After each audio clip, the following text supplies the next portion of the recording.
Hi అండి, నేను మీ జోయా సన్నాన్ని. ఈరోజు నేను చేయబోయే రెసిపీ వచ్చేసి ప్రాన్ పెప్పర్ ఫ్రై అండి. చాలా క్విక్గా అయిపోతుంది. ఈ రెసిపీ ఎలా చేయాలో వీడియోలో వచ్చేసిద్దాం రండి. ఓకే అండి, ఫస్ట్ మనం ఒక ప్యాన్ పెట్టుకుందామండి. ప్యాన్ పెట్టుకునేసిన తర్వాత దీంట్లో ఆయిల్ అనేది వేసుకుందాము. ఓకే అండి, ఆయిల్ అనేది హీట్ అయింది. ఆయిల్ హీట్ అయిన తర్వాత కొంచెం చెక్క, కొంచెం లవంగాలు వేసేసుకోవాలి. వేసుకున్న తర్వాత ఇది కొంచెం ఫ్రై అవ్వాలండి. ఈ ఫ్రై అయిన తర్వాత 1 కప్ వరకు ఆనియన్స్, కొంచెం కరివేపాకు అనేది వేసుకోవాలి. ఓకేనా, ఇవి వేసుకొని బాగా ఇది ఫ్రై అవ్వాలండి.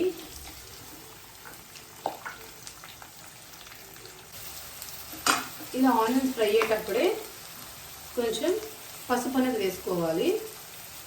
ఒక 1/2 స్పూన్ వరకు పసుపు వేసుకొని బాగా ఫ్రై చేసుకోవాలి.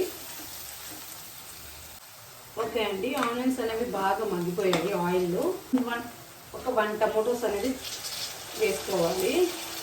దీనికి ఎక్కువ టమాటోస్ యూజ్ చేయలేదండి, 1 టమోటో అయితే సరిపోతుంది. ఈ టమోటో కూడా బాగా మగ్గిపోవాలి ఆయిల్లో అనేది. ఓకే అండి, టమోటోస్ అనేవి బాగా మగ్గిపోయాయి. ఇప్పుడు నేను 1 kg వరకు ప్రాన్స్ తీసుకున్నాను. దానికి ఒక 3 స్పూన్స్ వరకు జింజర్ గార్లిక్ పేస్ట్ వేస్తున్నానండి. ఈ జింజర్ గార్లిక్ పేస్ట్ బాగా ఫ్రై చేసుకోవాలి.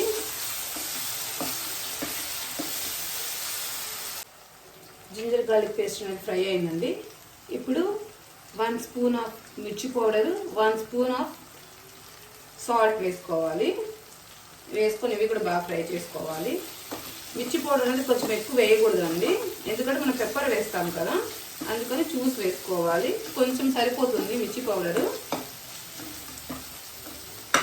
ఇది కొంచెం ఫ్రై అయిన తర్వాత ఓకే అండి, అది ఫ్రై అయింది. ఇప్పుడు మనం ప్రాన్స్ అనేది వేసేసుకోవాలి దీంట్లో.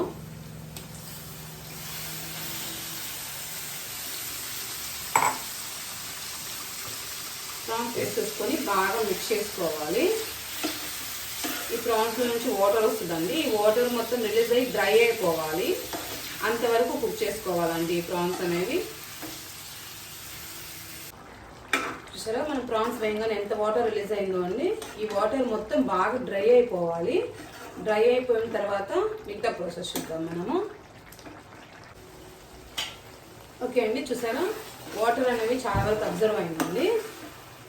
ఈ స్టేజ్లో మనము ఒక 2 స్పూన్స్ వరకు పెప్పర్ వేసేసుకోవాలి.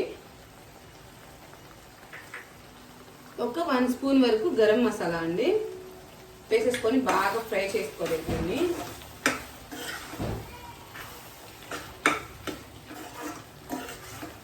కరెక్ట్గా ఒక 5 మినిట్స్ పెట్టి తీసేసుకుందాము. ఓకే అండి, మన ప్రాన్ పెప్పర్ ఫ్రై అనేది రెడీ అయిందండి. మనం కొంచెం కొత్తిమీర వేసుకుందాము చివరిగా. ఓకేనా, ఇప్పుడు మనం సర్వింగ్ బౌల్లో తీసుకుందాము. ఓకే అండి, సర్వింగ్ బౌల్ కన్నా తీసేసుకున్నాము. ఈ రెసిపీ తప్పకుండా ట్రై చేయండి, చాలా క్విక్గా అయిపోతుందండి. ఇంకో వీడియోతో మేము ముందుంటాను.